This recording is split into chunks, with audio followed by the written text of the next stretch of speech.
ETF index mutual funds నేర్చుకుని stock మార్కెట్లో రాణించాలనుకుంటున్నారా? వెంటనే ఈ నెంబర్కి కాల్ చేయండి. నమస్తే, వెల్కమ్ టు సుమన్ టీవీ. నేను పద్మిని. ప్రస్తుతంతో పాటు ప్రముఖ ఆధ్యాత్మికవేత్త జ్యోతిష్య భాస్కర గడ్డమణుగు తేజస్వి శర్మ గారు మనతో పాటు ఉన్నారు. మాట్లాడదాం సార్. నమస్కారం అండి. నమస్కారం అమ్మా. ఇప్పుడు మీతో ఇంటర్వ్యూ చేయడానికి యాక్చువల్గా మీతో బోల్డ్ అని ఆధ్యాత్మిక పరమైనటువంటి విషయాలు, జ్యోతిష్యానికి సంబంధించి బోల్డ్ అని ఇంటర్వ్యూస్ చేయాలనేది నా వాంఛ. అది తీరనటువంటి పరిస్థితి. కానీ ఇలా కలవటం అనేది ఓ రకంగా సంతోషంగా ఉంది, ఓ రకంగా ఖచ్చితంగా మీరు ఏం చెప్తారో వినాలని కూడా ఉంది. అయితే ఈ టాపిక్స్ మాట్లాడటం చాలా చాలా బాధాకరం, శోచనీయమైనటువంటి పరిస్థితి. ఎందుకంటే పీఠాధిపతి స్థాయి రావటం అంటే పూర్వజన్మ సుకృతం. ఆయనని కొన్ని కోటాల మంది ఫాలో చేస్తున్నటువంటి సందర్భం. అయితే బాధ్యతారహితమైనటువంటి వ్యాఖ్యలు కొన్ని కోట్ల మంది మనోభావాలని దెబ్బతీస్తాయి. ఎవరి గురించి మాట్లాడుతున్నానో ఇంట్రడక్షన్ ఇవ్వాల్సిన అవసరం లేదు. చిన్నజీయర్ స్వామి పూజ్యులు ఆయన శంకర భగవత్పాదుల గురించి చేసినటువంటి వ్యాఖ్యలకి ఆశ్చర్యపోవాలా, బాధపడాలా తెలియనటువంటి పరిస్థితి. 72 అవైదికాలని ఖండించిన ఆయనని, ఆమ్నాయ పీఠాలని స్థాపించిన ఆయనని ఆయన పెట్టలేదు, వేరే ఎవరో, అంటే విద్యారణ్య స్వామి, ఆయనేమి మరి తక్కువ వ్యక్తి కానప్పటికీ ఆయన స్థాపించారన్నట్టు. ఎంతవరకు సమంజసం? అసలు దీన్ని ఎలా చూస్తారు ఈ వ్యాఖ్యలను మీరు? ఇది నిర్ద్వందంగా ఖండన చేయవలసినటువంటి అంశమే. మొట్టమొదటిగా అసలు నాకు ఈ అవకాశం ఇచ్చినటువంటి సుమన్ టీవీ వారికి ముందు ధన్యవాదాలు చెప్పుకుంటున్నాను. అయితే ఇది నిర్ద్వందంగా అందరూ కూడా ఖండన చేయవలసినటువంటి అంశం. ఈరోజు స్మార్తులు అని చెప్పుకునేటువంటి ప్రతి వారు ఎవరైనప్పటికీ కూడా వీధిలోకి వచ్చి స్వామివారు మీరు ఏ ఆధారంతో ఈ మాటలు చెప్పారు అని చెప్పని వారిని ప్రశ్నించి సమాధానం రాబట్టవలసినటువంటి తరుణం ఇది. అంటే ఇప్పుడు విమతాల వారిని చూసుకున్నట్లయితే కనుక ఇప్పుడు వారికి మనమే ఒక ఆయుధాన్ని ఇచ్చినటువంటి వారం అయ్యాం. మా చేతుల్లో మాకు ఐక్యత లేదు, మేము ఇలానే కొట్టుకుంటూ ఉంటాం, మాకు ఇది అనాదిగా వస్తున్నటువంటి సంప్రదాయాన్ని మనమే చెప్తున్నటువంటి విషయంగా మనకు కనబడుతోంది. ఓ పక్క నల్లట పుస్తకాన్ని చంకన పెట్టుకొని వచ్చి నా మతంలోకి రా అనేటువంటి వాళ్ళు కొంతమంది ఉన్నటువంటి సమయంలో, అంటే మత మార్పిడులు విస్తారంగా జరుగుతున్నటువంటి ఈ సమయంలో, లవ్ జిహాదీ లాంటి వాటితో ఇంట్లో ఉన్నటువంటి ఆడపిల్లలను ఎత్తుకుపోతున్నటువంటి ఈ సమయంలో స్వధర్మాన్ని ఎలా కాపాడుకోవాలని చెప్పని తలమునకలమై మనమందరము ఉండి ఏదో ఇంట్లో చిన్నపాటి సంప్రదాయాలను పాటించుకుంటూ మన పిల్లలకి కాస్త చిన్నపాటి సంప్రదాయాలు నేర్పుకుందాం అనుకునేటువంటి ఈ సందర్భంలో చాలా గురుతరమైనటువంటి బాధ్యత వహించి మాట్లాడవలసినటువంటి వారు, పూజ్యులైనటువంటి వారు, గురు సమానమైనటువంటి స్థానంలో ఉన్నటువంటి వారు చిన్నజీయర్ స్వామి వారు.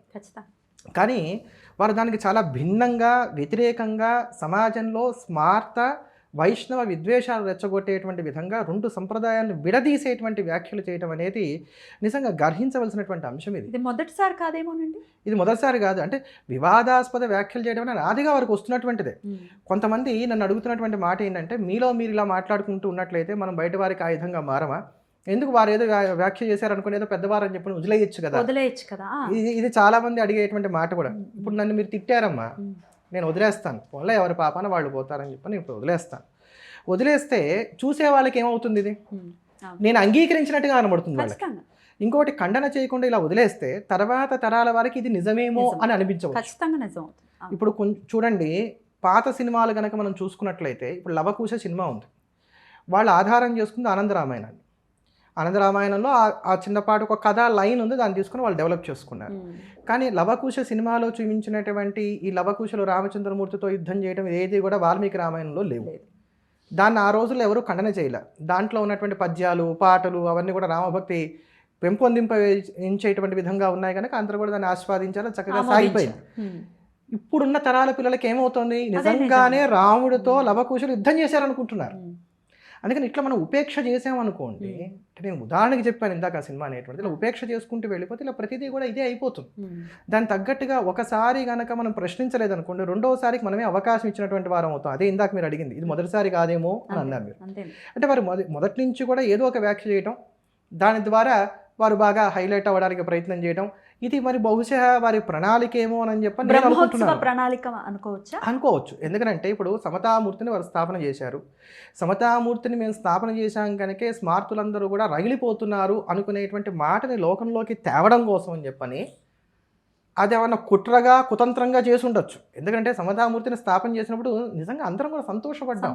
ఏ సంప్రదాయం అయితే ఏమైందమ్మా, ఆచార్య నిష్టను కలిగి ఉన్నారు, చాలా చక్కగా వెళ్తున్నారు. మన హిందువులు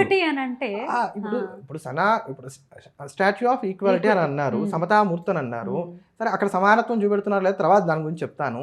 ఇప్పుడు ఆ సమతామూర్తి ఎదురుకుండానే కూర్చొని ఆ స్థాపన చేసినటువంటి రోజున మీరు అన్నది ఏమిటి, జగద్గురువు అనే దాని మీద చాలా వివాదాస్పదమైనటువంటి వ్యాఖ్య చేశారు. మళ్ళా అదే వేదిక మీద ఈ రోజున ఆ సమతామూర్తికి సంబంధించినటువంటి 108 దివ్య దేశాలు ఎక్కడైతే సుప్రతిష్ఠితం మీరు చేశామని అనుకుంటున్నారో ఆ ప్రాంతంలోనే బ్రహ్మోత్సవాల సందర్భంగా మళ్ళీ ఈరోజు ఈ వ్యాఖ్యలు చేశారు శంకరాచార్యుల వారి మీద. అంటే శంకరాచార్యుల వారి యొక్క పేరు ఎత్తవలసినటువంటి అవసరం అసలు లేదు. పైగా ఈ వ్యాఖ్యలు చేసినటువంటి సమయం, దాని ముందు వారు మాట్లాడింది కావచ్చు, దాని తర్వాత వారు మాట్లాడింది కావచ్చు, మనం చూసుకున్నట్లయితే ఈ వ్యాఖ్యలకు ముందు వెనక ఉన్నటువంటి వాటిని జోడించుకున్నాం. సంబంధం లేదు కదమ్మా, అసలు సంబంధం లేదు అనుకోవాలి. ఇప్పుడు నేను ఏదైనా ఒకటి మాట మాట్లాడుతున్నాను అని అంటే నా మనసులో ఏదో ఒక ఉద్దేశం లేకపోతే మాట రాదుగా. నాకు ఆకలి వేస్తుంది అని అంటే నాకు నిజంగానే కడుపులో ఏదో బాధ ఉంది, అది తింటే కానీ ఆకలి బాధ నాకు తీరదు, అందుకే నాకు ఆకలి వేస్తుంది నేను అడుగుతా. అట్లా ఏదో ఒకటి మనం ఒక మాట బయటికి మాట్లాడామంటే దానికి ఒక అర్థం ఉంటుంది. ఎదుటి వాడిని తిట్టామంటే వాడి మీద కోపం ఉంటుంది, విమర్శించామంటే వాడి మీద ద్వేషం ఉంటుంది, అట్లా ఏదో ఒకటి ఉంటుంది. అలా ఇక్కడ అసందర్భంగా ఎవరో వారిని అడిగింది కూడా పోనీ లేదు, ఏమండి ఆమనాయ పీఠాలు శంకరాచార్యుల వారే పెట్టారా, శంకరాచార్య వారు గొప్పవారా, రామానుజాచార్యుల వారు గొప్ప, ఇట్లాంటి ప్రశ్నలు కూడా ఎవరు వేసింది కూడా ఏం లేదు. అక్కడ వారేదో ఉపన్యసిస్తూ బదరికాశ్రమంలో ఉండేటువంటి ఆ దీప విశిష్టత చెప్తున్నారు. 6 మాసాలు అది వెలుగుతూ ఉంటుంది నిరంతరాయంగా చెప్తూ అక్కడ ఎత్తుకున్నారు దీన్ని.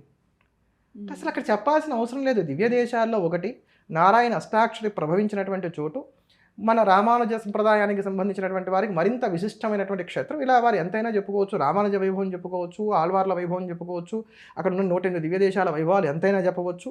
దాంట్లో అప్రస్తుతంగా దీన్ని ఎత్తుకోవాల్సినటువంటి అవసరం లేదు.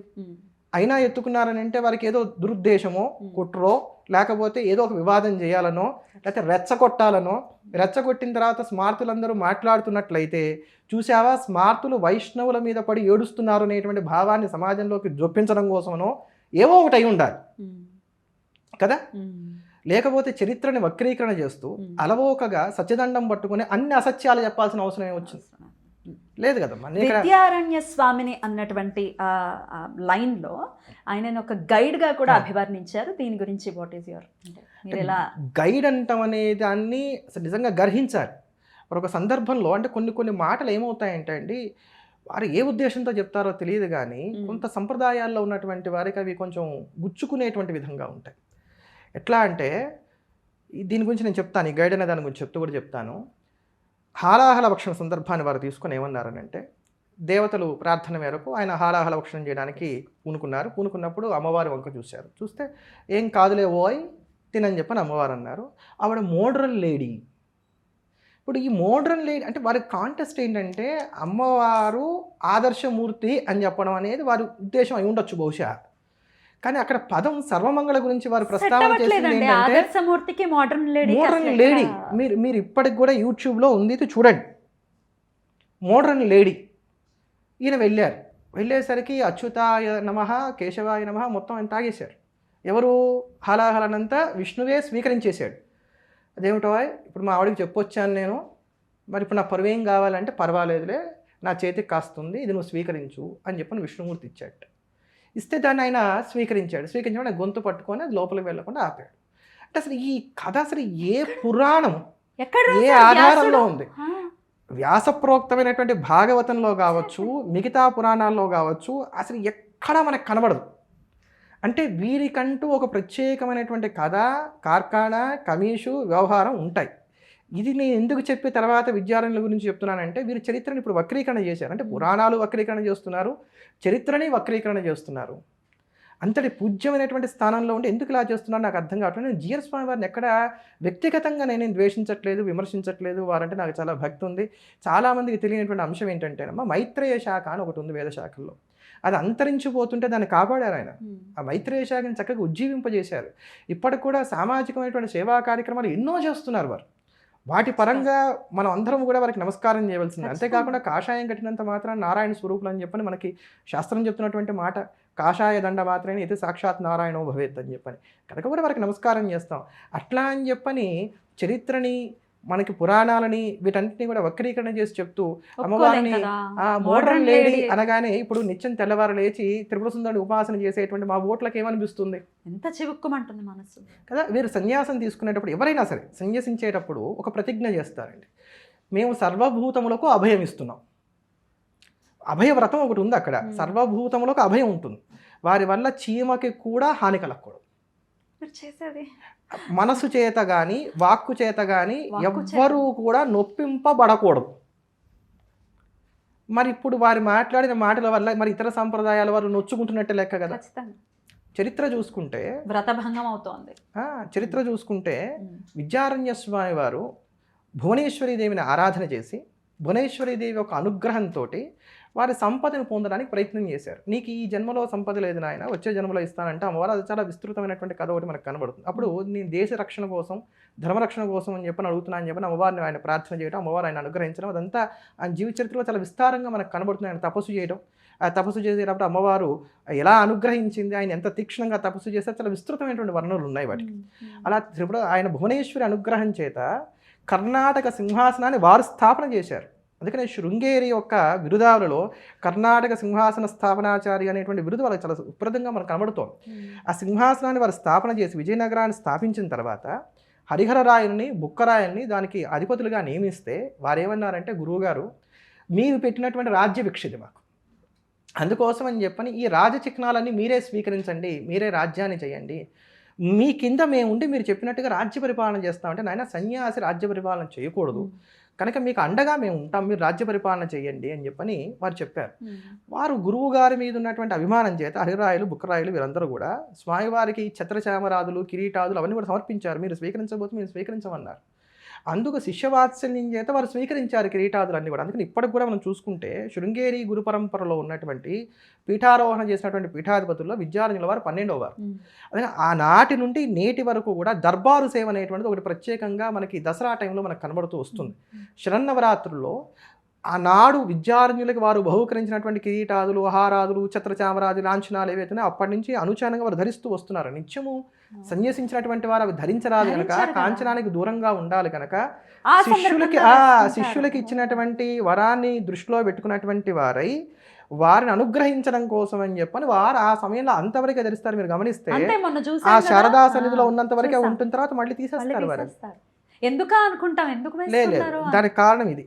అంతేకాక విద్యారణ్యులు బ్రహ్మీభూతులైన తర్వాత ఇదే హరిరాయలు బుక్కరాయలు శృంగేరి సమీపంలో ఒక అగ్రహారాన్ని ఏర్పాటు చేసి తమ గురుభక్తిని చాటుకుంటూ ఆ అగ్రహారానికి విద్యారణ్యపురం అనేటువంటి పేరు పెట్టారు. అక్కడ ఒక ఆలయాన్ని కూడా వాళ్ళు నిర్మించారు. అంతటి మహాత్ములైనటువంటి వారు విద్యారణ్యులు. వారిని గైడ్ అంటాం అనేది నిజంగా ఎవరూ కూడా హర్షించదగినటువంటి అంశం కాదు. ఇప్పుడు మనం భగవంతుడి గురించి మాట్లాడేటప్పుడు ఎక్కడ కూడా మనం భగవంతుని తక్కువ చేసి మాట్లాడం. మనకి బాగా ప్రేమాస్పదమైనటువంటి వారి గురించి మాట్లాడేటప్పుడు కూడా ఏనాడు కూడా వారి గురించి మనం తక్కువ చేసి మాట్లాడడం. ఒకవేళ వారికి సంబంధించి మనకి గిట్టని విషయం ఏదైనా కనబడితే కూడా దాన్ని కప్పిపుచ్చడము, దాన్ని తప్పించేటువంటి ప్రయత్నము మనం లోక సహజంగా చేస్తూ ఉంటాం. అట్లాంటిది వీరు గైడ్ అంటాం అనేది వారి మనసులో ఉన్నటువంటి మాట అది. కానీ లోకంలో ఆ మాట అంటే కష్టం అవుతుంది కదా. వెంటనే దాని తర్వాత ఏమన్నారని అంటే, విద్యారణ్యులు మహాత్ములు వారు వేదభాష్యాన్ని అనుగ్రహించినటువంటి వారు అన్నారు. నిజంగానే వారు వేదభాష్యాన్ని అనుగ్రహించారు. ఆ రోజు వారు శంకర పరంపర గురించి చేసినటువంటి ప్రవచనంలో అదొక్కటే సత్యం వారు చెప్పింది, మిగతావన్నీ అసత్యాలే.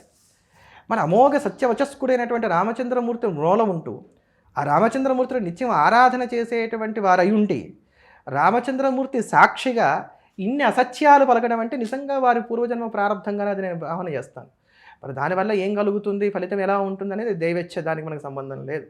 అయితే స్వామివారు ఇలా ఎందుకు చేశారు అని అంటే, బహుశः మమ మాయా దురత్యయ అని చెప్పని పరమాత్మ గీతలో చెప్పినట్టుగా ఆయన మాయ ఎవరికి కూడా దాటరాంది కనుక ఆ మాయా పరవశులు అయ్యే వారు ఎవరు ఇలా వ్యాఖ్య చేసి ఉంటారని అనుకుంటున్నాను. కనుక విద్యారణ్యుల విషయంలో వారు చేసినటువంటి గైడ్ అనేటువంటి పదం ఏదైతే ఉందో, సంబోధన ఏదైతే ఉందో, అది ఎవరైనప్పటికీ కూడా గర్హించవలసిందే ఖచ్చితంగా. ఇక శంకర్ల విషయానికి వస్తే, పరమశివుడే ఆయన అంశగా ఖచ్చితంగా భూలోకానికి ఆయన అంశను పంపించారని చెప్పేది శాస్త్రవచనం. ఏదో మనకిష్టం వచ్చిన మాటలు లేకపోతే మనం అభిమానంతో చెప్పేసేటటువంటి మాటలు కాదు. అతి పిన్న వయసు 32 సంవత్సరాలు అంటే చాలా చిన్న వయసు. 3 సార్లు భారతదేశం కాలినడకన పర్యటించడం ఏమిటి, సాక్షాత్తు పరమశివుడే 5 లింగాల్ని ఆయనకి ఇవ్వటం, దత్తుడి పర్యవేక్షణలో ఇవన్నీ జరగటం, ఆ లింగాల్ని ప్రతిష్ఠించడం అనేది కూడా వింటూ ఉన్నాం, చదువుకుంటూ ఉన్నాము. ఇంత ఇంత సామాన్యులు, చాలా సామాన్యురాలు నేనే తెలుసుకుంటూ ఉన్నప్పుడు ఇటువంటి వ్యాఖ్యలు చేయటం అసలు దీని గురించి కూడా ఒకసారి మనం మాట్లాడుకుందాం. శంకర్లే ఇచ్చారు ఆ లింగాల్ని అని అంటారు కదా, దాని గురించి ఒక్కసారి. ఇక్కడ ఏంటంటమ్మా, శంకరుల యొక్క అంశ కాదు, సాక్షాత్తు శంకరుడే వచ్చాడు. శంభోర్మూర్తిర్ భువన చరితే శంకరాచార్య రూప, ఈ మాట కూడా మనకి విద్యార్థుల వారు చెప్పినటువంటి మాటే. విద్యారణ్యుల వారే చెప్పిన మాటే. 19 గ్రంథాలు రాశారు శంకర్ల మీద అని చదవటం జరిగింది. అనేకమైనటువంటి శంకర విజయాలు ఉన్నాయి. శంకర విజయాలు అంటే విద్యారణ్య స్వామి వారి కన్నా కూడా పూర్వమే అనేకమైన శంకర విజయాలు ఉన్నాయి. వాటన్నిటినీ కూడా క్రోడీకరణ చేస్తూ వాటి యొక్క సారాంశ రూపంగా నేను మరొక శంకర విజయాన్ని రచిస్తున్నాను అని చెప్పని మాధవీయ శంకర విజయానికి ప్రారంభంలో వారే చెప్పారు. ఆ మాట చెప్తూ ఇప్పటికే ఉన్నప్పుడు మళ్ళీ నువ్వెందుకు రాస్తున్నావు అని నన్ను అడగచ్చు ఎవరైనా. పంచామృతాల్లో ఒక్కొక్క తీపి చేరడం వల్ల ఆ పంచామృతానికి ఎలా అయితే అదనపు రుచి చేరుతూ వస్తుందో, అలా నేను రాసినటువంటి ఈ శంకర విజయం మరింత హాయిని గొలుపుతుంది లోకానికి అనేటువంటి కారణం చేత రాస్తున్నాను అనేటువంటి ఉపమానాన్ని కూడా వారు అక్కడ మనకు చూపెడతారు. అయితే శంకరుల దగ్గరికి దేవతలందరూ వెళ్ళారట. కైలాసానికి వెళ్ళి బౌద్ధ జైనాలు ప్రబలి ఎక్కడ యజ్ఞయాగాది క్రతువులు జరగనటువంటి స్థితి ఏర్పడింది లోకంలో. అందుకోసమని చెప్పని మీరు భూమి మీద అవతరించి జ్ఞానాన్ని లోకానికి ఉపదేశం చేయవలసింది అని చెప్పని ప్రార్థన చేశారు. మనం గమనిస్తే అండి, ఎప్పుడు కూడా హరిహరులు ఇద్దరు కూడా అవినాభావ సంబంధాన్ని కలిగి ఉంటారు. వీరికన్నా ముందు జరిగినటువంటి ద్వాపర యుగంలో ఏం జరిగిందండి, సాక్షాత్తు నారాయణుడు బాదరాయణుడిగా వచ్చి అష్టాదశ పురాణాలను బ్రహ్మసూత్రాలను ఇవన్నీ కూడా అనుగ్రహించాడు. అంటే సాహిత్యం అంతా ఆయన ఇచ్చేసాడు. ఇప్పుడు ఆ సాహిత్యం నుంచి రావాల్సినటువంటి సారాన్ని వంట పట్టించుకోవడం అనేది మృగ్యమైంది కనుక దాన్ని అందించడం కోసం అని చెప్పని శివుడు వచ్చాడు. ఆ శివుడు ఆ శివుడు శంకరాచార్యుల వారుగా వచ్చారు. ఆయన పేరు కూడా శంకరుడే. శంకరోతి ఇది శంకర, శాశ్వతమైనటువంటి శుభాన్ని ఇచ్చేటువంటి వాడు. శాశ్వతమైన శుభం అంటే మోక్షం తప్ప ఇంకో మార్గం ఉండడానికి ఆస్కారం లేదు కనుక వారి నామమే చెప్తోంది వారి అవతారం ఉద్దేశం ఏమిటి అనేటువంటిది. అలా అవతరించడం, వారు అవతరించిన తర్వాత వారు కైలాసానికి వెళ్ళారని, మళ్ళీ తిరిగి ఆ కైలాసంలో పరమేశ్వరుడు వారికి 4 లింగాలు ఇచ్చారని, ఆ 4 లింగాలను తీసుకొచ్చి చిత్రామనాయ పీఠాల్లో ఏర్పాటు చేశారని. 5 కాదండి, అంటే ఇక్కడ అభిప్రాయ భేదాలు కొన్ని ఉన్నాయి. ఒప్పుకోరు, ఒకటి ఒప్పుకుంటాము ఒప్పుకోమని ఏం కాదు, దీంట్లో కాస్త అభిప్రాయ భేదాలు ఉన్నాయి. వీటిలో మనం ఏం అనుకోవాల్సినటువంటి అవసరాలు లేదు. 5 లింగాలు ఉన్నప్పుడు కంచి చేరుతోంది, 4 లింగాలు ఉన్నప్పుడు కంచి చేరట్లేదు.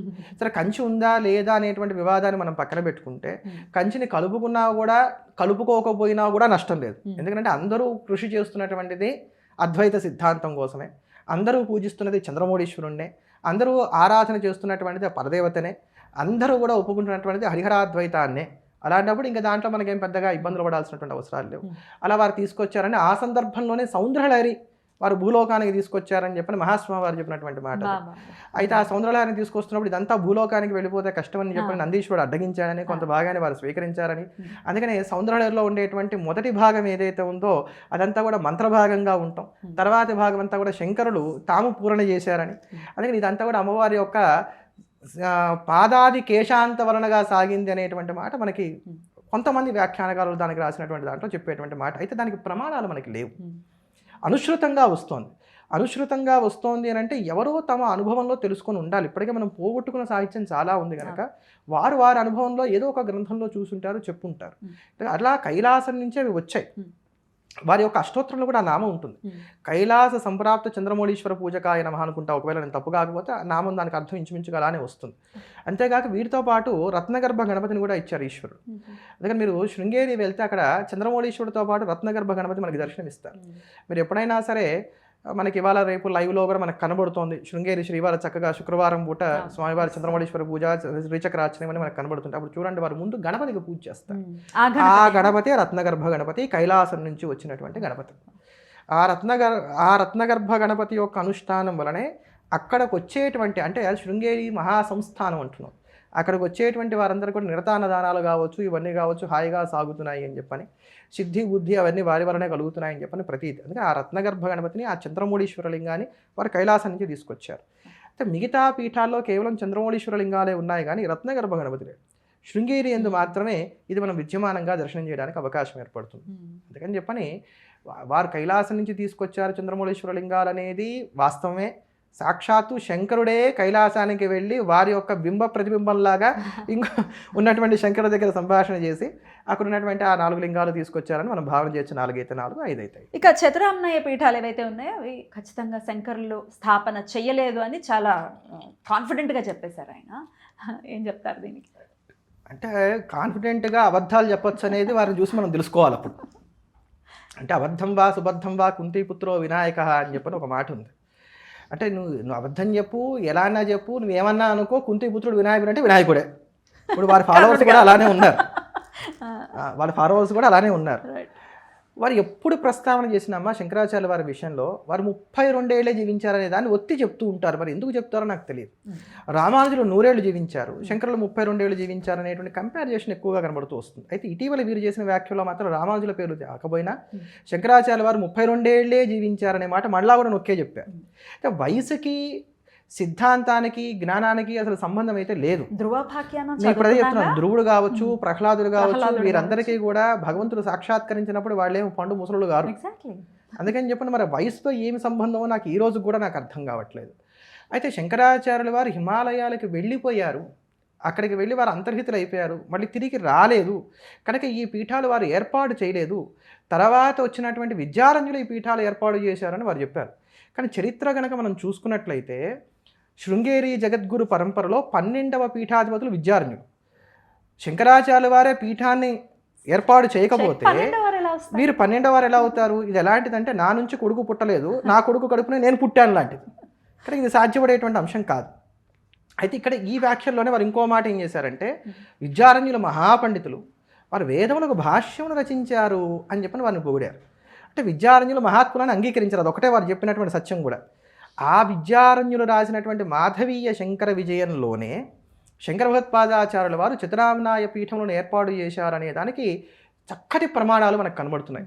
దాంట్లో మనం చూసుకుంటే మాధవీయ శంకర విజయం మొత్తం 16 సర్గలుగా ఉంటుంది. అందులో 6వ సర్గలో 51వ శ్లోకంలో మోహస్సంత మసవాసర నాథాం తత్ర తత్ర వినివేశ్య వినేయాన్ పాలనాయ పరతత్వ శరణ్య మాముపైష్యసి తతఃకృత కృత్య అనేటువంటి ఒక శ్లోకం కనబడుతుంది. సందర్భం ఏమిటంటే శంకరాచార్యుల వారు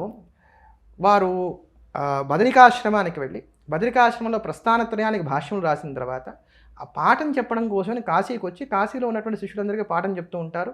అక్కడికి చండాలుడి యొక్క వేషంలో విశ్వనాథుడు వస్తాడు. ఈ సందర్భం మనందరికీ తెలిసినటువంటిది. ఆ వచ్చినటువంటి వారు విశ్వనాథుడు అని చెప్పని తెలుసుకొని వారికి వీరు నమస్కారం చేయడం అని జరిగినప్పుడు విశ్వనాథుడు చెప్తున్నటువంటి మాటలు ఇవి శంకరాచార్యుల వారిని ఉద్దేశించి, నాయన నీవు పీఠస్థాపనలు చేసి లోకహితం కోసం అని చెప్పని ఈ జైవ బ్రహ్మైక్య జ్ఞానమును అందరికీ అందించు అని చెప్పని వారు చేసినటువంటి బోధ ఇది. అంటే దీన్ని బట్టి శంకరాచార్యుల వారిని పీఠస్థాపన చేయమని చెప్పని సర్వేశ్వరుడే నిర్దేశం చేశాడనేటువంటి మాట మనకి దీన్ని బట్టి అర్థమవుతుంది. దీని తర్వాత మళ్ళీ మనకి ఇంకొక సందర్భం ఎక్కడ కనబడుతుందంటే మళ్ళీ మనం చూసుకున్నట్లయితే 10వ సర్గలో 71వ శ్లోకాన్ని తీసుకుంటే తస్మాద్ అస్మత్ కల్పితేష్వచ్యమానా స్థానేషు త్వం శరధాఖ్యా దిశంతి ఇష్టాన్ దృశ్యస్య శృంగాదికేషు క్షేత్రేష్వస్వ ప్రాప్త సన్నిధాన అనేటువంటి ఒక శ్లోకం మనకు కనబడుతోంది. ఇది ఎక్కడిది అంటే శారదాదేవిని వారు ప్రార్థన చేస్తున్నటువంటి సందర్భం.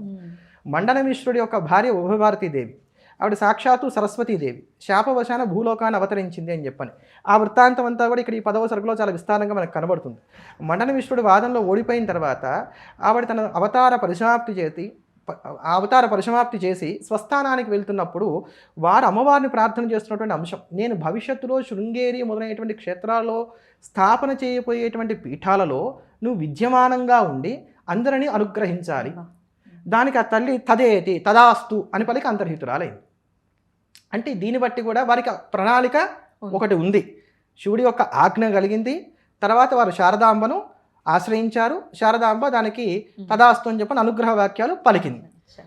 దీని తర్వాత మనం చూసుకున్నట్లయితే మళ్ళీ 12వ సర్గ 68, 69 శ్లోకాలు కనుక మనం చూసుకున్నట్లయితే వీరు మూకాంబిక ఇత్యాది క్షేత్రాలన్నీ కూడా దర్శనం చేసుకుంటూ శృంగపురానికి వస్తారు. ఆ శృంగేరికి వచ్చినప్పుడు ప్రకల్ప్య తత్రేంద్ర విమానకల్పం ప్రాసాద మావిష్కృత సర్వశిల్పం ప్రవర్తయామాస సదేవతాయా పూజమాజాద్వైరపి పూజితాయై అనేటువంటి ఒక శ్లోకం మనకు కనబడుతోంది.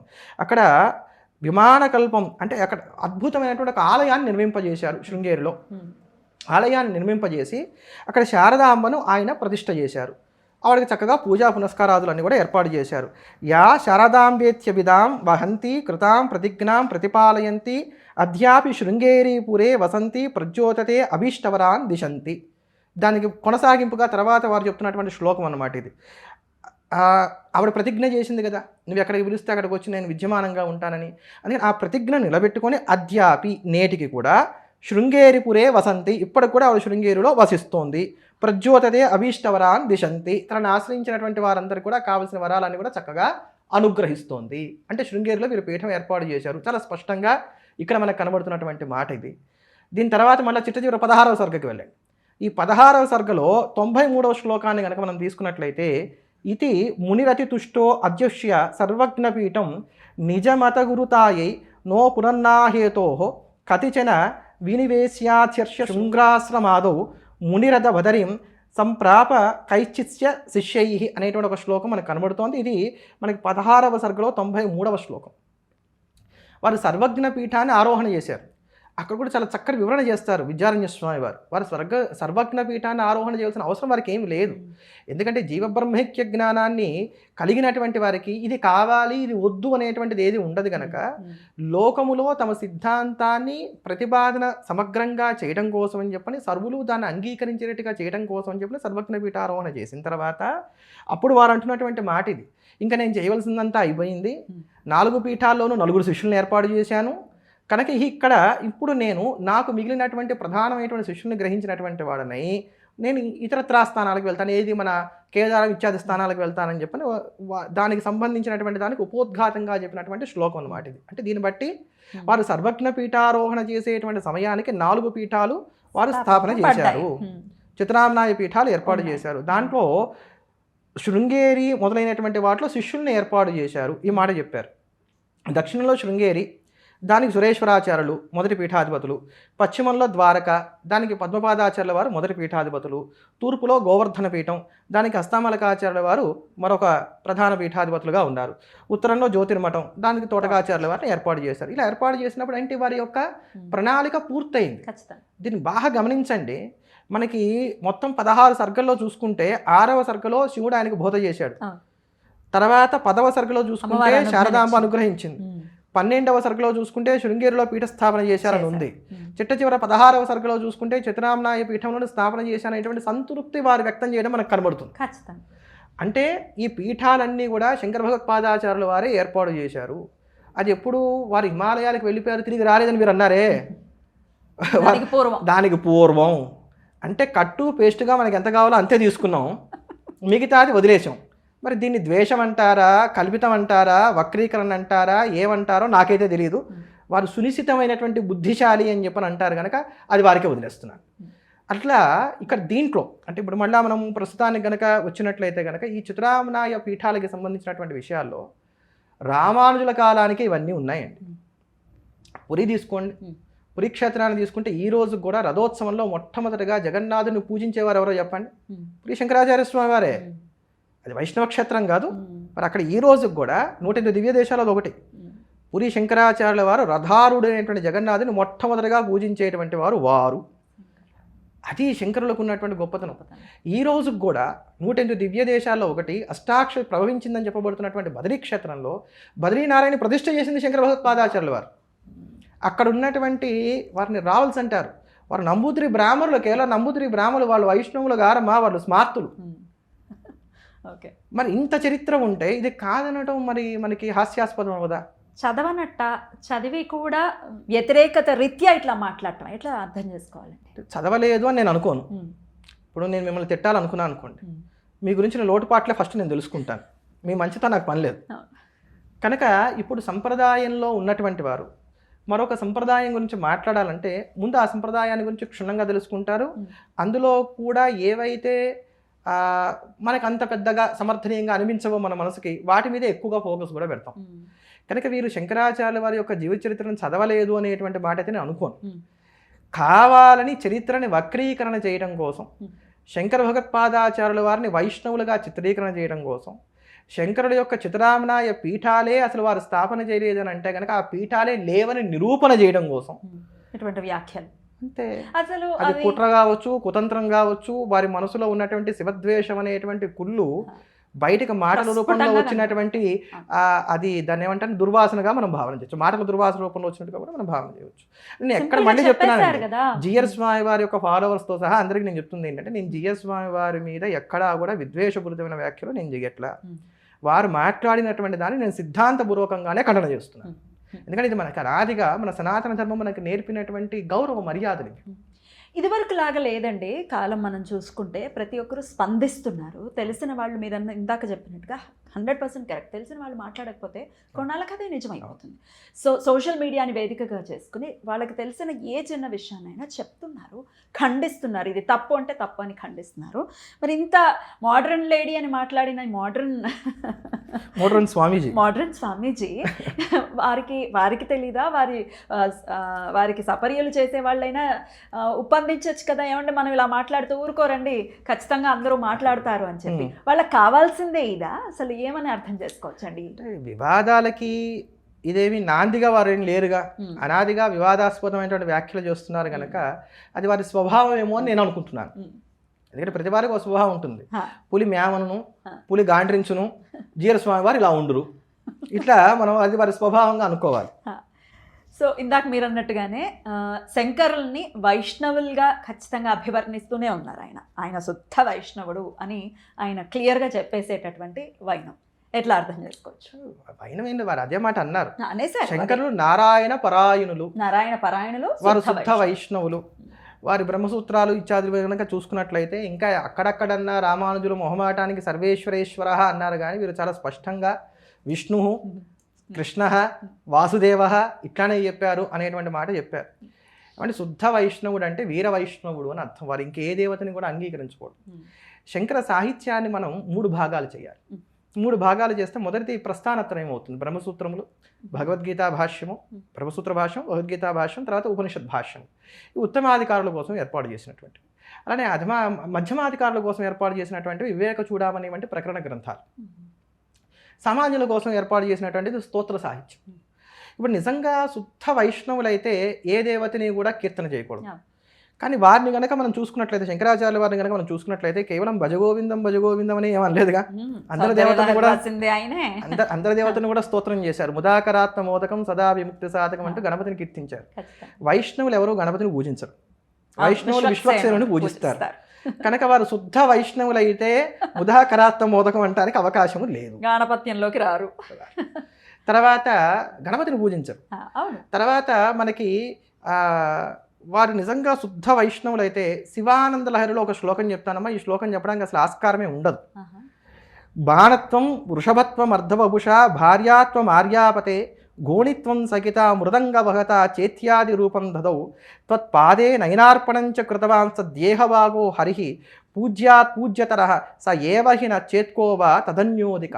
ఇది చాలా అద్భుతమైనటువంటి ఒక పద్యం.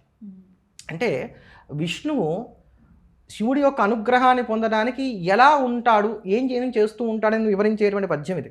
బాణత్వం, ఆయన త్రిపురాసుర సంహారం చేస్తున్నప్పుడు ఈయన బాణంగా మారి ఆయనకు సహకరించేట, ఈశ్వరుడికి సహకరించేట. వృషభత్వం, ఈయన వృషభంగా మారి శివుని వహిస్తున్నాడట, విష్ణువు వృషభంగా మారి శివుని వహిస్తున్నాడు.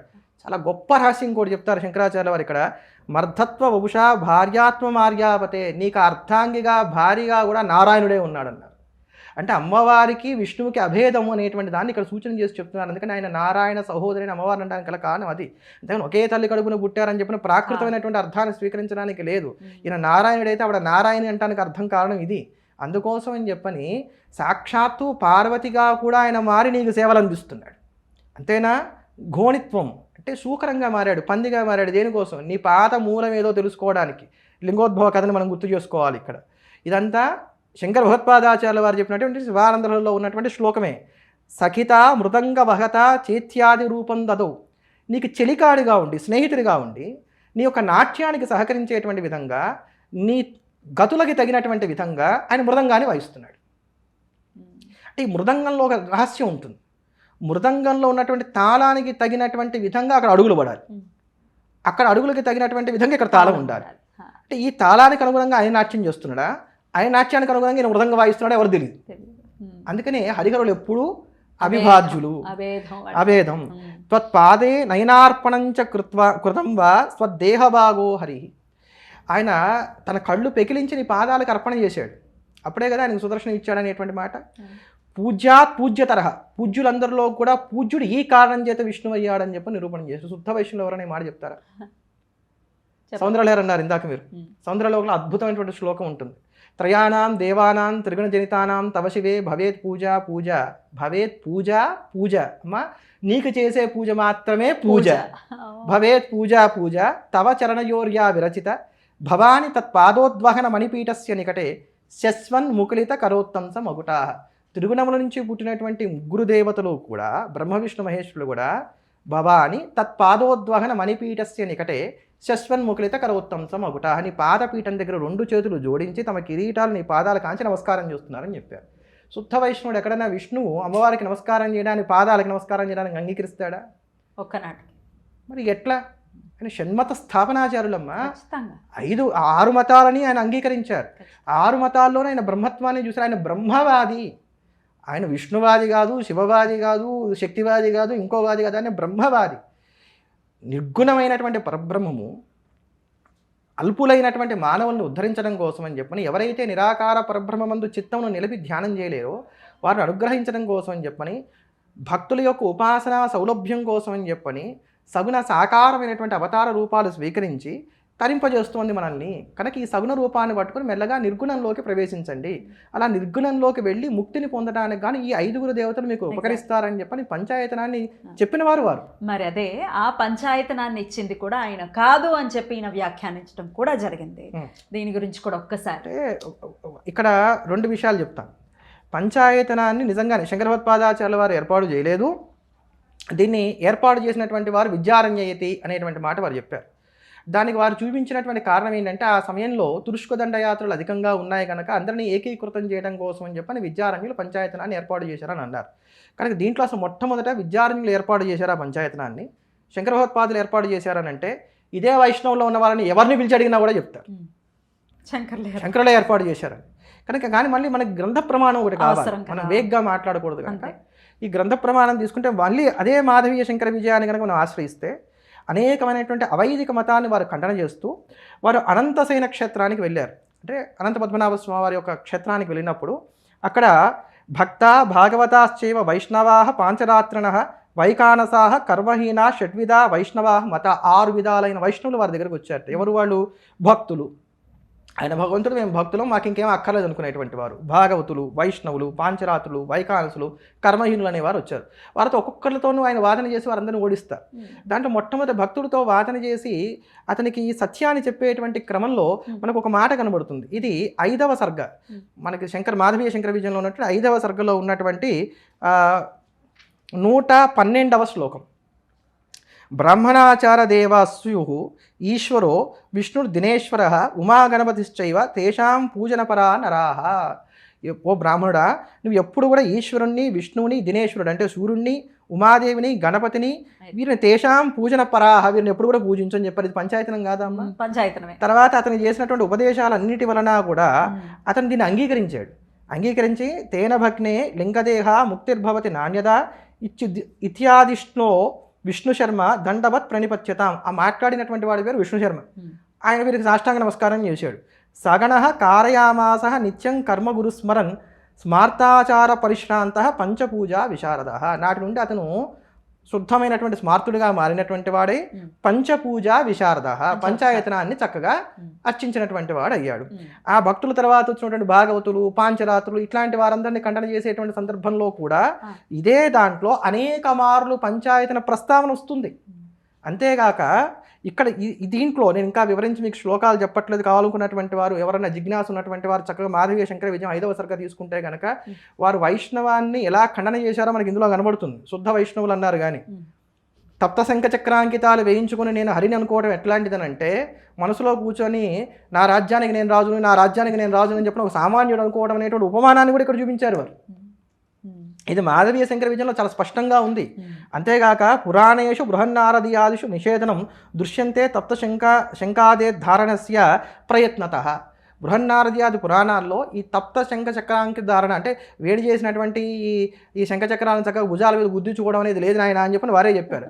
అట్లా నేను వైష్ణవుని కానీ ఇప్పుడు శంఖ చక్ర ధారణ చేస్తున్నటువంటి వారిని కానీ విమర్శ చేయట్లా, ఇక్కడ సిద్ధాంతంలో భాగంగా ఇక్కడ ఉన్నటువంటి దాన్ని చెప్తున్నాను. అట్లా వారు పాంచరాత్రులను ఇతరులందరినీ కూడా ఖండన చేస్తూ పంచాయతనాన్ని అందరూ కూడా స్వీకరించండి, దాన్ని ఆరాధన చేయండి అనేటువంటి మాట చెప్పినప్పుడు పంచపూజారతో నిత్యం స్వదేశస్థాన్ జనానపి అంటూ అక్కడికి వచ్చినటువంటి వారందరూ కూడా పంచాయతనాన్ని స్వీకరించినటువంటి వారే వాటిని అర్చిస్తూ వారి వారి దేశాల్లో సుఖంగా ఉన్నారనేటువంటి మాట మనకి కోకొలలుగా ఇక్కడ మనకు కనబడుతూ వస్తోంది. కనుక పంచాయతనాన్ని శంకర భగవత్పాదాచార్యుల వారు అందించలేదు లోకానికి అనేటువంటిది మరి ఎంత కళ్ళంటే అది వారు ఆలోచన చేసుకోవాలి. లేదు విద్యారణ్యుల వారికి శంకరాచార్యుల వారి మీద ఉన్నటువంటి తీవ్రమైనటువంటి అభిమానం చేత ఇదంతా వారే చేసేసారని, వీరు చేసిన కీర్తి కిరీటాన్ని వారికి పెట్టారనేటువంటి ఒక మాట ఏమైనా తీసుకొచ్చి దాని మీద కూడా వాదన లేవనెత్తుతాం అనుకుంటే వారి కాలం ఏం చిన్న కాలం కాదు. విద్యారణ్యుల కాలంలో వారు ఒక మాట చెప్పారు స్వామివారి, చిన్నజీవి స్వామివారి, విద్యారణ్యులు వేదాంత దేశకుల యొక్క సమకాలికులు, ఇద్దరు ఒకే గురువు గారి దగ్గర పాఠం చెప్పుకున్నటువంటి వారు, సహపాఠీలు అని. వాస్తవమే, అది చరిత్రలో ఉన్న మాట అది. అప్పుడు వేదాంత దేశకులు ప్రశ్నించకుండా ఉండేవారా? అప్పుడున్న పండితులకు ఏమన్నా ధైర్యం ఏమన్నా తక్కువగా ఉందా? నువ్వేమో అబద్ధాలు రాసావు, నీ గ్రంథంలో అడగరా? అప్పట్లో గ్రంథాలు ఇట్లా ఎవరికి తోచింది వారు రాసుకుని నా స్వేచ్ఛ అనేటువంటి రోజులు కూడా కావు కదా. అది గ్రంథం అందరూ కూడా అంగీకరిస్తేనే అది గ్రంథం అయి ఉండేటువంటిది కదా. మరి అవన్నీ జరిగి ఉండేవి కదా, కనుక అది కూడా కాదు. తర్వాత వారు ఇంకొక మాట ఏమన్నారనంటే, అప్పట్లో ఈ తురుష్క దండయాత్రలు ఇలాంటివన్నీ ఉన్నాయి కనుక అందరినీ ఏకీకృతం చేయడం కోసం విద్యారణ్యులు పంచాయతనాన్ని ప్రవేశపెట్టారు అని అన్నారు. సరే, అది కాదనేది ఇప్పుడు మనకి తేలిపోయింది. ఒకవేళ అది కొంతసేపు రూఢి అనుకున్నా ఇప్పుడు అదే స్థితి ఉంది. ఇందాక నేను మొదట్లో చెప్పినట్టుగా నల్లట్ట పుస్తకాన్ని చేత పెట్టుకొని వచ్చి నా మతంలోకి రానేవాడు ఒకడైతే, నీ ఇంటి పిల్లని నేను ఎత్తుకుపోతా అనేవాడు ఇంకోటి దొరుకుతున్నాడు. విమతాలన్నీ దాడి చేస్తున్నాయి. భారతదేశానికి చుట్టూరా ఉన్నటువంటి బౌండరీలో ఉన్నటువంటి స్టేట్స్ అవి ఉన్నాయి, అవన్నీ కూడా అధిక శాతం ఇతర మతాల్లోనే ఉన్నటువంటి ఉన్నాయి. మనం పక్కన చూస్తున్నాం, పక్కన ఉన్నటువంటి బంగ్లాదేశ్ కావచ్చు, ఇవన్నీ కూడా ఎంత ఊచకోతకి గురవుతున్నాయో తెలుస్తున్నాయి. అటువంటి సందర్భంలో మరి ఇప్పుడు అదే అవసరం పడుతోంది. అలాంటప్పుడు మరి ఈ వ్యాఖ్యలు మీరు ఎందుకు చేయడం? అటువంటి అసలు ఈ సమయంలో ఈ వ్యాఖ్యలు చేసి సమాజాన్ని ఇలా విచ్ఛిన్నం చేస్తే కలిగే లాభం ఏమిటి? మా బోటి గృహస్థుల కన్నా లేకపోతే సామాన్యుల కన్నా మీ బాధ్యత చాలా పెద్దది. సమాజము పెడత్రోవ పడుతుంటే చెయ్యి పట్టుకొని లాగి వాళ్ళని సరైనటువంటి దారిలో పెట్టి మీరు ఇలా ఉండాలి అని చెప్పని వారికి ఒక మంచి దిశానిర్దేశం చేయవలసినటువంటి గురుతర బాధ్యతను వహించినటువంటి వారు మీరు. ఇక్కడ కాషాయం కట్టారు, చేతిలో సత్యదండం పుచ్చుకున్నారు, మీ బాధ్యత అది. ఖచ్చితంగా మేము మిమ్మల్ని నమ్ముతాం. సీతమ్మ తల్లే మాకు ఆదర్శం. సీతమ్మ తల్లి ఎలా నమ్మింది? కాషాయం పట్టుకొని వస్తేనే కదా నమ్మింది. మేము అలాగే మిమ్మల్ని నమ్ముతాం. మరి మీరు ఇలా మాట్లాడారు, మీరు ఏ ఆలోచనతో మీరు ఉపమానం చెప్పారో నాకు తెలియదు కానీ అమ్మా, ఎట్లా అయితే కపట సన్యాసి వేషంలో రావణాసుడు వచ్చి సీతను ఎత్తుకుపోయాడు, అట్లా వీరిని ఇప్పుడు నేను కపట సన్యాసి అని అంటే అది దూషణ అవుతుందో ఏమవుతుందో నాకు తెలియదు కానీ వీరు కూడా అలానే కపటమైనటువంటి మాటలు చెప్తున్నారు. అది శోచనీయం. మీరు రామానుజ వైభవం చెప్పండి, ఆడవార్ల గురించి చెప్పండి, మీ సిద్ధాంతం ఎంత ఇప్పటికి ఎంతమందిని స్మార్తుల్ని వారు వైష్ణవంలోకి తీసుకెళ్లారమ్మా? ఎవరమన్నా ప్రతిఘటిస్తున్నామా? ఎవరిష్టం వారిది. కానీ ఇట్లా చరిత్రని వక్రీకరణ చేస్తూ సమాజంలో విద్వేషాలు రెచ్చగొట్టేటువంటి వ్యాఖ్యలు చేయడం అనేది మాత్రం ఎవరైనా సరే ఖండన చేయవలసినటువంటి. వారు చెప్పిన దాఖలాలు ఉన్నాయో లేదో నాకు తెలియదు కానీ రామానుజాచార్యుల వారు మరి ఇటువంటి పీఠాలను ఏమైనా స్థాపన చేశారా? మీకేమైనా వాటికి సంబంధించిన అవగాహన? ప్రశ్న వేశారు. అసలు వారు ఆ పీఠాల గురించి చెప్పుకుంటే అయిపోతుంది కదా. శంకరాచార్య వారి పీఠాలు, శంకరాచార్య వారి గోళాయి అంటే ఏంటంటే ఎంతగా రామానుజుల గురించి ఆలోచిస్తున్నా కానీ ఎక్కడో మనకు తెలుస్తోంది అనమాట శంకరులు గొప్ప. అందుకని భయంగా అంటే సామాన్యులకు అర్థం అవడం కోసం చెప్తున్నాను, నేను ఈ పదాలు వాడకూడదు కానీ మనకి సినిమాల్లో ఒక డైలాగ్ ఉంటుంది, కంటెంట్ ఉన్నటువంటి వాడికి కట్అవుట్ అవసరం లేదు. అట్లా ఇది మనకి అవసరం లేకుండానే వస్తున్నటువంటి మాటలు ఇవన్నీ కూడా. రామానుజాచార్యుల వారు 74 సింహాసనాలు ఏర్పాటు చేశారు అని చెప్పని వారి జీవచరిత్ర చెప్తుంది. ఏంటండి 74. శంకర భగవత్పాదాచార్యుల వారు ఏర్పాటు చేసింది భారతదేశానికి 4 చెరువుల 4 పీఠములు. కానీ ఇవి ఈ రోజుకి సుస్థిరంగా ఉన్నాయి, దేదీప్యమానంగా ఉన్నాయి, వాటి చేత ఆస్తిక సమాజం సురక్షితంగా ఉంది. ఈ రోజుకి కూడా వారు చెప్పేటువంటి మాటను అందరూ కూడా శాసనంగా స్వీకరిస్తున్నారు, వాటి గౌరవం అప్రతిహితంగా సాగుతోంది. కానీ రామానుజాచార్యుల వారు ఏర్పాటు చేసినటువంటి 74 సింహాసనాలు ఎక్కడున్నాయనేది చాలా మందికి అసలు తెలియని కూడా తెలియదు. రామానుజు నేను తక్కువ చేయట్లేదు, నేను విషయం మీరు అడిగారు కనుక నేను అంతవరకే ప్రస్తావన చేస్తున్నాను. ఈ 74 పీఠాల్లో గృహస్థులైనటువంటి వారు ఉన్నారు, ఎతులుగా ఉన్నటువంటి వారు ఉన్నారు, అనేకమైనటువంటి ప్రాంతాల్లో ఉన్నాయి. అయితే వీటిలో ఇప్పటికీ ఇంకా ఆ పరంపర ఉందా, కొన్నిట్లో ఏమైనా లుప్తమైందా అనేది నాకైతే దాని గురించి పెద్దగా తెలియదు. కానీ 74 సింహాసనాన్ని మాత్రం వారు ఏర్పాటు చేశారు. అదే నేను అంటున్నది, ఇప్పుడు 74 ఎన్ని ఏర్పాటు చేశారు రామానుజుని అడగండి, ఎవరినైనా అడగండి. వైష్ణవులు అనుకునేటువంటి వారిని, అంటే దాంట్లో నిష్ణాతులు అని కాదు, సామాన్యమైన వాళ్ళని అడగండి, తెలియదు. మీరు అవి చెప్పొచ్చు కదా అంటే నేను అది 74 పీఠ సింహాసనాలు పెట్టారు మన రామానుజులు, వారు ఇంత గొప్ప ఘనకార్యాలు చేశారు, ఇవన్నీ చెప్పొచ్చు కదా.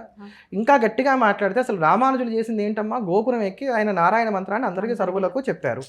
ఆయన గోపురం ఎక్కాలంటే దేవాలయం ఉండాలి ఫస్ట్. ఆ దేవాలయం ఉండాలంటే శంకరాచార్యులు వారు వచ్చి అవైదిక మత ఖండన చేసి వారు కనుక ఈ షణ్మతాలని కనుక స్థాపన చేయకుండా ఉంటే అసలు దేవాలయం ఉండేదా, దేవాలయం అయితే గోపురం ఉండేదా, గోపురం ఎక్కడానికి రామానుజాచార్యుల వారికి అసలు అవకాశం ఉండేదా? అద్భుతం.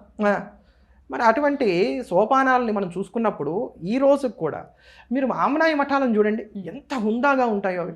ఏనాడు కూడా ఇంతవరకు ఏ ఆమ్నాయ మఠం కూడా రామానుజుల్ని కానీ మధ్వాచార్యుల వారిని కానీ అవమానంగా అవహేళనగా మాట్లాడిన దాఖలాలు మనకు కనబడదు. ఇకపై ఉండవు కూడా. ఎంత అంటే అది అంటే పరస్పరం భావయంతగా ఒకరినొకరిని చక్కగా గౌరవించుకుంటూ మనం ముందుకు వెళ్ళాలి. సిద్ధాంతపరంగా భేదం ఉంది, హాయిగా కూర్చోవాలి, మాట్లాడుకోవాలి. అంతే కానీ చక్కగా ఇంతమంది ఉన్నారు నా ఎదురుకుండా, ఇంత మంచి మంచి భజన బృందం ఉంది, నాకు నేనేం చెప్పినా చెల్లుబాటు అవుతుంది అని మాట్లాడితే మటుకు ఖచ్చితంగా ప్రమాదం. ఇప్పుడు అందరూ మాట్లాడాల్సి, అందరూ వ్యాఖ్యలు చేయాల్సిన పరిస్థితి. ఈ రోజు ఇప్పుడు కన్నా సరే స్మార్తులు గనక నిద్ర లేచి వాళ్ళు గనక ప్రతిఘటించకపోతే చాలా ప్రమాదం. ఖచ్చితంగా. అదిగో ఇప్పుడు ఇట్లాంటి వాటి కోసమే వారు ఈ వ్యాఖ్యలు చేశారని నేను అనుకుంటున్నాను. ఇట్లా స్మార్తులందరూ ఇప్పుడు ఏకీకృతమై మాట్లాడుకొని చూసావా వైష్ణవ మీద దాడి అనటం కోసమే సర్వ్ చేస్తాం, పర్పస్ ఈజ్ సర్వ్డ్ అంతే. అట్లా స్టార్ట్ అయిందని అనుకోవచ్చు.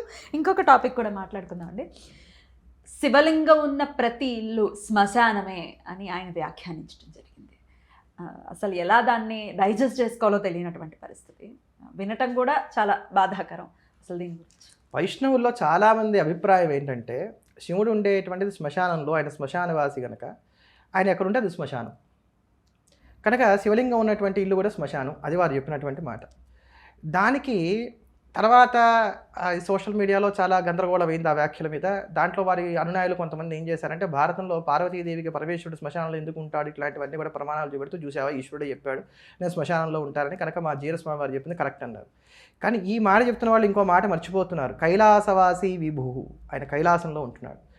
దేవతలందరూ కలిసి హాలాహలానికి సంబంధించి వారు బాధపడుతున్నప్పుడు వాళ్ళు వెళ్ళి మొరమెట్టుకున్నప్పుడు ఈశ్వరుడు ఉన్నది వల్లకాట్లో కాదు, కైలాసంలోనే ఉన్నాడు.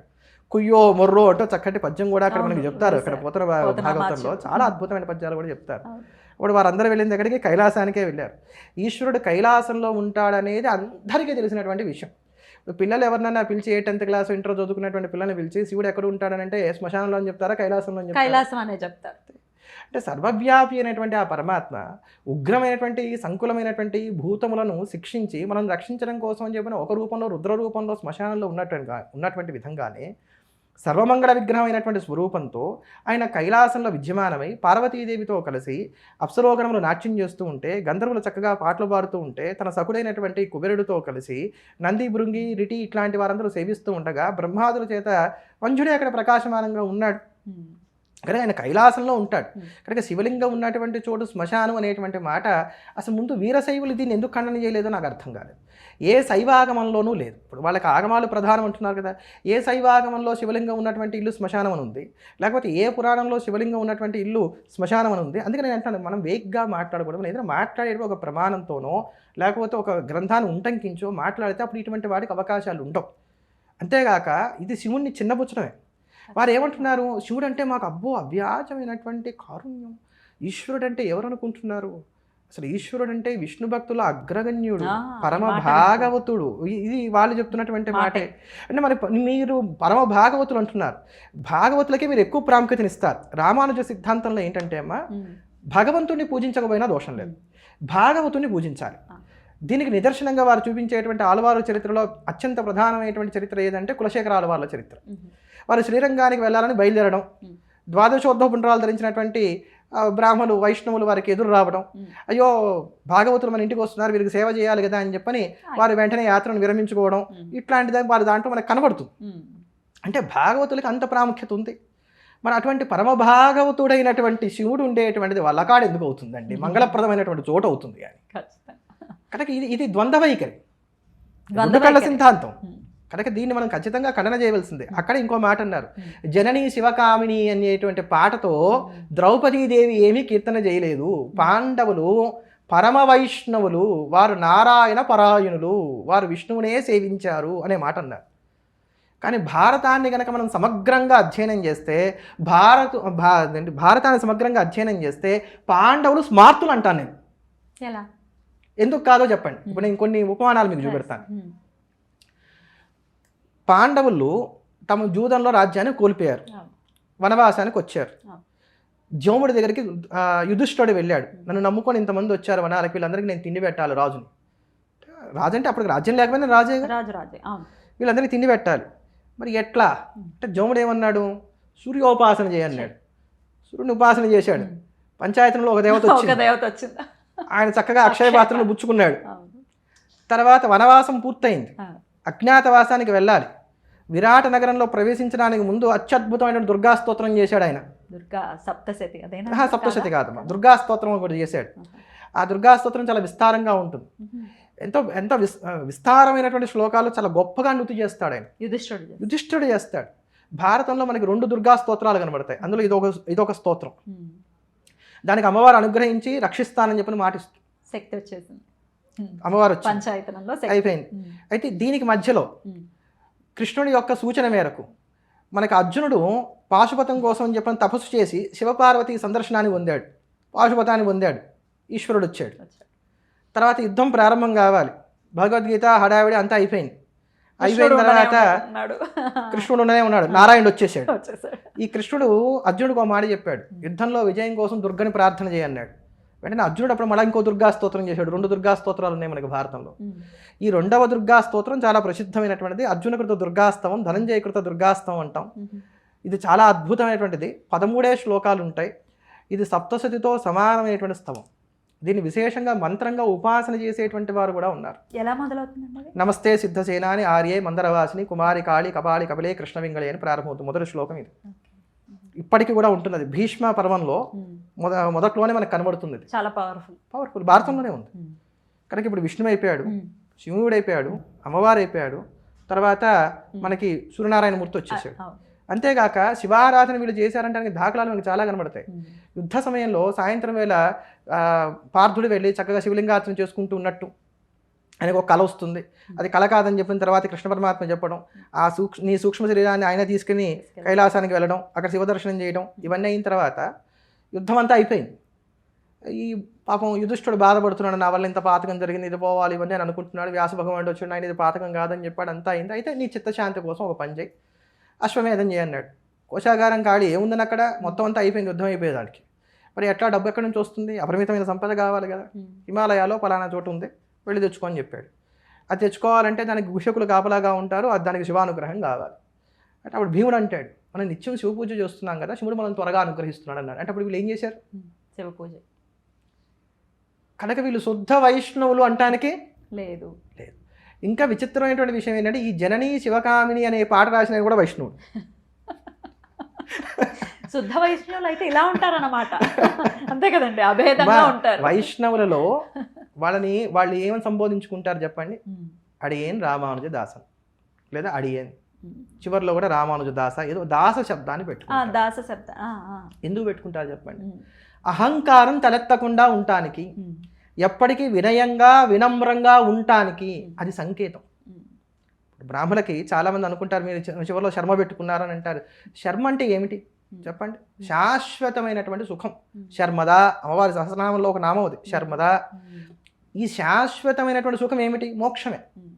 కనుక నువ్వు అనుభవించవలసినటువంటి జీవితం, నీకు కలిగినటువంటి ఈ జన్మ ఏదైతే ఉందో అది నువ్వు శిష్ణోదర పరాయణత్వాన్ని కలిగి ఉండటానికి కాదు, తపస్సు చేసి మోక్షాన్ని పొందడానికి అని చెప్పని అగ్రవర్ణంలో నువ్వు జన్మించావు, జాగ్రత్త అని చేసేటువంటి హెచ్చరిక శర్మ అనేటువంటిది. అందుకని అవి అట్లా ఆ శబ్దాన్ని, ఆ సంబోధనని మనం జాగ్రత్తగా పట్టుకోవాలి. కానీ శుద్ధ వైష్ణవంలో నైత్యానుసంధానం అనేది ఒకటి ఉంటుంది. దేవుడు గొప్ప, నేను చాలా అల్పుణ్ణి, లేదా నువ్వు చాలా గొప్పవాడివి, నేను చాలా అల్పుణ్ణి, నా వల్ల ఎవరు కూడా ప్రమాదవశాత్తు కూడా కలత చెందకూడదు అనేది వాళ్ళలో ఉండేటువంటి చాలా అద్భుతమైనటువంటి ఒక అంశం. కానీ ఇప్పుడు అవన్నీ కూడా కలరాచింది ఎవరు? లుప్తం అవుతున్నాయి కదా. ఇప్పుడు అసలు ఇవన్నీ కలరాచింది ఎవరు? ఆహా, ఇవన్నీ కూడా లోకానికి వారి ఫాలోవర్స్కి చెప్పవలసిన వారు ఇలా చేస్తున్నారు. ఆహా, అలా చేస్తున్నారు. దాస అన్న మాట వచ్చింది కాబట్టి అడుగుతున్నటువంటి ప్రశ్న అండి. వైష్ణవుల్లో ప్రధానంగా ఉండేది కృష్ణ పరమాత్మకి లేకపోతే విష్ణువుకి దాసుడుగానే ఉండిపోతారు తప్ప ఆయనలో ఐక్యమయ్యే పరిస్థితి ఉండదు అని అంటారు. శైవంలో చూస్తే ఖచ్చితంగా స్వామివారిలో అంటే అక్కడ వారికి ఏంటంటే ఇక్కడ మీకు సమానత్వం ముందు మీరు ఆయన సమతామూర్తి అన్నారు కదా, అసలు సమానత్వం అనేది అసలు వైష్ణవంలో ఉందో లేదో కూడా మనం ఒక మాట చెప్పుకుని దీన్ని కూడా నేను సమానం చెప్తాను. తెంగళాయి వడగలయ్యేది అందులో 2 సంప్రదాయాలు ఉన్నాయి. అంటే వాళ్ళకి నామం పెట్టుకునేటువంటి విషయంలో వివాదాలు ఉన్నాయి, వివాదాలు ఉన్నాయి, విభేదాలు ఉన్నాయి. ఇప్పుడు సమానత్వం ఉన్నట్టా లేనట్టా? మరి సమతామూర్తి ఎలా? నేను మళ్ళీ రామానుజులు ఏమనట్లా, మీరు చెప్తున్న మాటలకి నేను చెప్తున్నాను. మాలో ఉన్నంత సమానత్వం మీలో లేదనేది వాడు మనల్ని దెప్పి పొడిచేటువంటి ఒక మాట, దాన్ని చెప్తున్నాను. మీలోనే తెంగలై వడగలై అభిప్రాయ భేదాలు చాలా ఉన్నాయి. అసలు ఇన్ని మాటలు మాట్లాడేదానికన్నా నాకు చాలా ఆశ్చర్యమైనటువంటి అంశం ఏంటంటే, నేను చాలా కాలంగా దీన్ని ప్రస్తావన చేద్దాం అనుకుంటున్నా కానీ ఇప్పుడు ఎందుకునో జ్ఞాపకం వచ్చింది. తిరుమల క్షేత్రానికి వెళ్ళండి, కింద తిరుపతిలో గరుడ భారతి ఉంది, ఫ్లైఓవర్. దాని యొక్క ప్రతి పిల్లర్ మీద నామం ఉంటుంది. పైనుంచి వెహికల్స్ అన్నీ వెళ్తున్నాయి, మన పాదాలతో దాన్ని తొక్కుతున్నాం, అన్నీ చేస్తున్నాం. ఇది కంటికి ఎవరికీ కనబడట్లేదా? జీఆర్ స్వామి వారికి ఇది కనబడలేదా? జీఆర్ స్వామి వారి ఫాలోవర్స్కి ఇది కనబడలేదా? మేము విష్ణు భక్తి పరాయణం అనుకునేటువంటి వారు ఎవరికి ఇది కనబడలేదా? ఇది టీటీడీ ఏర్పాటు చేసింది కాదు, టీటీడీకి దానికి సంబంధం లేదు. మరి దీన్ని ఎవరు ఎందుకు ప్రశ్నించట్లేదు? ఇట్లాంటి విషయాలు కదా మనం మాట్లాడవలసి. ఇందాక ఏదో అడిగారు మీరు, దాస భక్తులు ఎప్పుడు దాసుడుగానే ఉండిపోతారు. అంటే ఇక్కడ వీళ్ళకి ఏంటంటే అమ్మా పర వ్యూహ విభవ అర్చ అంతర్యామి అని చెప్పని 5 విధానాలు చెప్తారు. దీంట్లో విభవావతారాలు అంటే రామకృష్ణాది అవతారాన్ని కూడా విభవావతారాలుగా ఉంటాయి. వీటిలో ఉన్నటువంటి పరవాసుదేవుడు ఎవరైతే ఉన్నారో ఆయన ఎవరు చూడరట. పంచసూరులని 5 ఉన్నారు, వారు మాత్రమే దర్శిస్తారని. లక్ష్మీదేవి, ఆదిశేషుడు, గరుత్మంతుడు, ఇలా కొంతమంది చెప్తారు. 5 విశ్వక్సేనుడు లాంటి వారు. ఈ 5 మాత్రమే ఆ పరవ్యూహంలో ఉన్నటువంటి పరవాసుదేవుని చూస్తారు. వ్యూహ రూపంలో ఒక ఆయన ఉంటాడు. ఆ వ్యూహలోకం అనేది ఒకటి ఉంది, అంటే వారి సిద్ధాంతం అది. వాళ్ళకు ఉన్నటువంటి సంహితా గ్రంథాలు చెప్తున్నటువంటి మాటలు.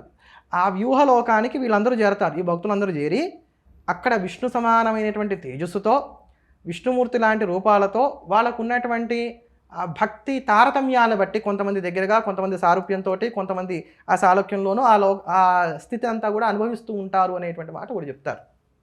అంతే తప్ప భగవంతుడిలో లీనమైపోవడం అనేటువంటి లేదు వాళ్ళకి. ఎంతసేపు కూడా భగవంతుడు సుప్రీం లార్డ్, భగవంతుడు భాగవతు అనేటువంటి వాడు ఎప్పుడు కూడా సేవకుడే. అది వాళ్ళ సిద్ధాంతం, దాన్ని మనం ఏమి కాదనట్లేదు. అది కూడా ఒక అమోఘమైనటువంటి అంశమే, మంచిదే. భగవంతుడు గొప్పవాడు, నేను అల్పుణ్ణి అనుకోవడం కూడా తప్పేమీ కాదు.